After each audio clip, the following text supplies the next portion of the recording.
going on, moviegoers, movie lovers, and movie fanatics? So in this video, we're going to be discussing my ranking of my all-time favorite horror films. Now, I've always been, a fan of horror films ever since I was a kid. Horror films really was a big thing in my family. Halloween was big. I mean, every year, everybody was wearing something different. Either you're a Wolfman, or you're Jason Voorhees, or you're Freddy Krueger, you're Michael Myers, you're a killer clown.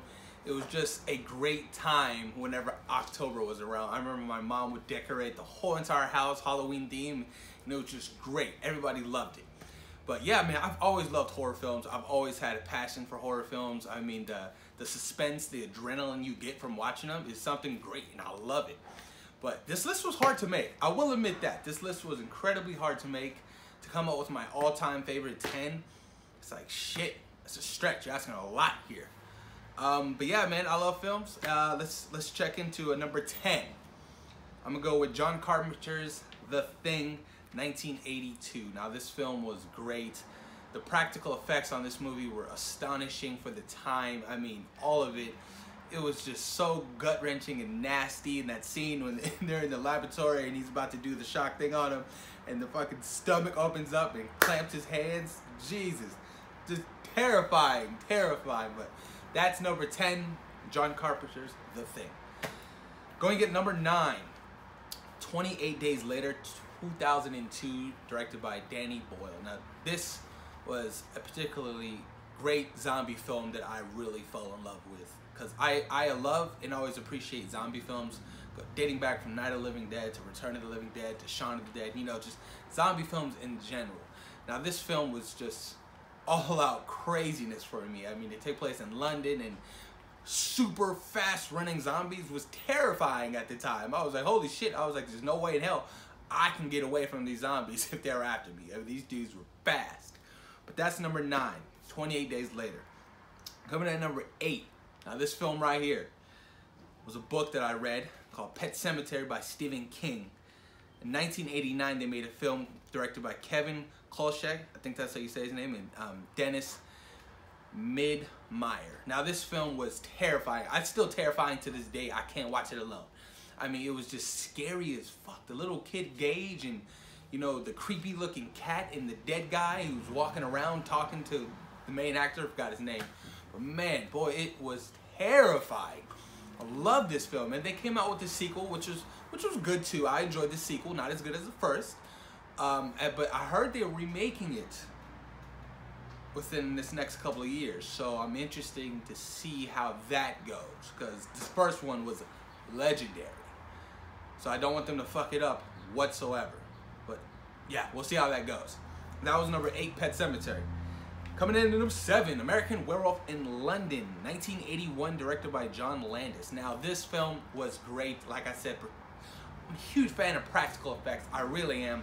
And when he turned into that werewolf, man, just the face growing, you know what I mean? The hands and the hair, and the prosthetics for this film were great. And it was creepy as shit, especially when they first encountered that werewolf in the beginning of the movie with him and his friend. And I was just scared. And you hear the werewolf just roaring. It was terrifying. You don't know where he's coming from. Great movie. And his friend turned into like a zombie or whatnot. I really loved this film. It was great. They did do a sequel, American Werewolf in, I think it was Paris or whatnot. Not as good. It was whatever. That didn't live up to the first one. That was number 7. Coming at number 6, you have Scream, 1996, directed by Wes Craven. Now, Scream was definitely a teenage, high school horror film that I appreciated so much. It was a great movie. I mean, Ghostface.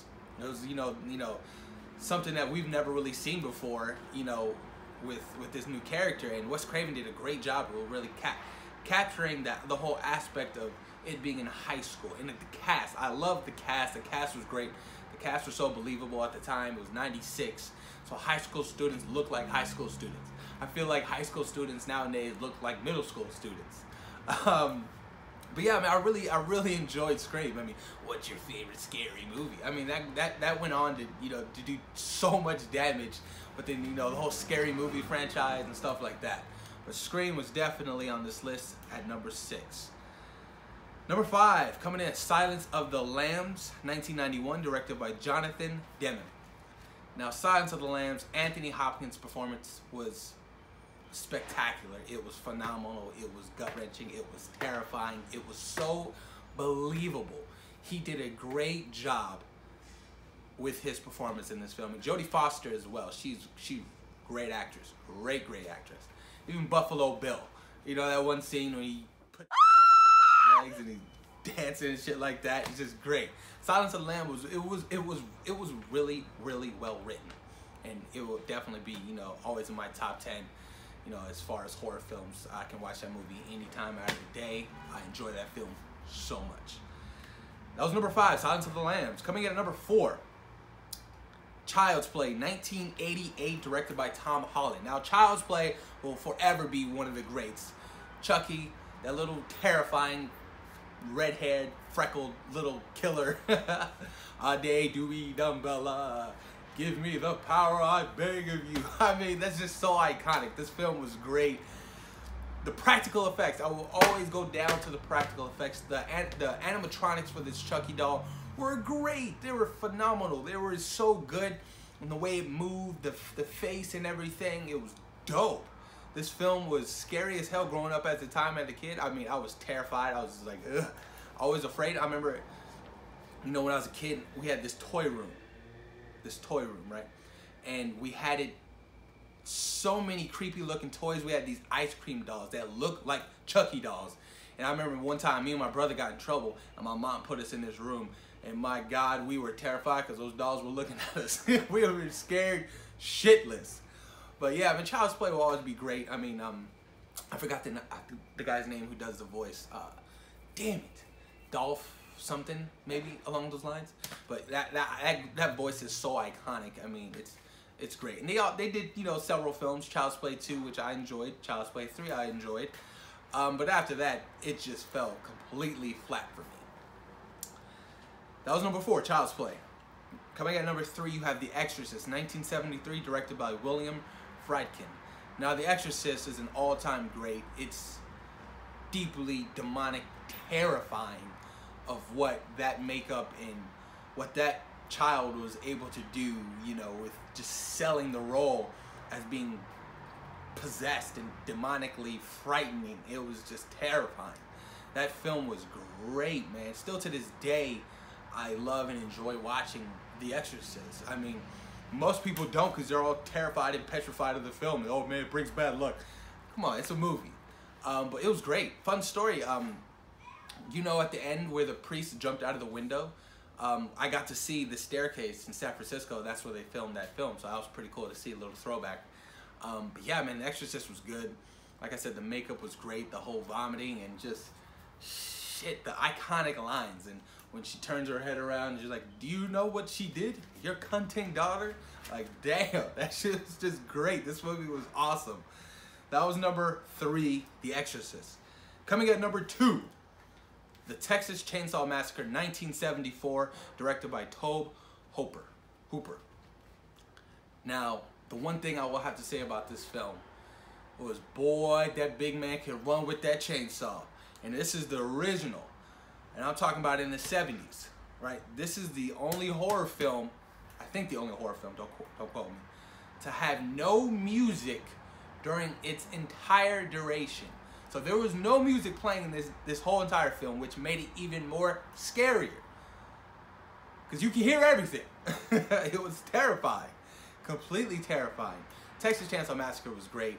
I mean, it was so iconic, especially for being, you know, in the 70s, and it will always be an iconic horror film. Leatherface, a big fucking guy with a chainsaw chasing after you, hitting you with sledgehammers, putting you up on hooks. I mean, it was just, God, what more can I say? They did go on and make a couple of remakes and stuff like that and sequels. I enjoyed, I think, the 2003 remake with Jessica Biel. Other than that, fell flat, all the other ones.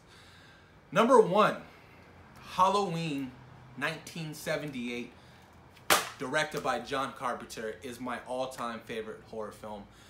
I've loved watching the whole Halloween franchise, except for Halloween 3, The Season of the Witch, because Michael Myers was not in that one. But Halloween 1 will always have a special place in my heart. That film was so well made, on a low budget. What John Carpenter did and Deborah Hill at the time was just great. They captured really the essence of The Shape, is what they would call it. Michael Myers was just, whoo, man, this film was so good, you guys. Jamie Lee Curtis really sold her performance as well. I just love this movie so much, and you know, being in Haddonfield, and just the whole aspect of this film was great. The way it was shot. It was an independent film. Once upon a time, the highest grossing independent film of all time. 1978. It was great. It was so good. I mean, I really loved Halloween. It was terrifying. The whole white mask, you know what I mean, and the jumpsuit that he had on, and him escaping the mental institute and going after his sister. I mean, it was just so good. Like I said, they did go on to make a couple of more films. More like 6 or 7. They're guilty pleasure films for me. You know, they really are. All of them are guilty pleasure except for 3, like I said. But they're not remaking, sorry. They are doing a continuation after 1 coming out later this year in October. Now, this trailer should be dropping within the next maybe 2 months. Jamie Lee Curtis is coming back. John Carpenter has come back to produce it, and I believe he's doing the soundtrack. But this film will take directly after part 1. So discrediting everything after 1, I believe he gets caught and he gets put back in the mental institution. And then 40 years later, he comes back for Laurie Strode. Super fucking hyped for that one. But post your comments down below, you guys. Let me know what you guys think about my top 10 all-time favorite horror films. Post your top 10 all-time favorite horror films. I'm curious to know what you guys like. Like I said, I love horror films. Always will love horror films. It's always going to be in my family. Come Halloween, I love watching horror movies all 31 days. But post your comments down below, you guys, and let me know what is your top 10 horror films of all time. Alright, you guys, thank you for taking time out of your day to watch SeaWorld Productions. Peace. We out.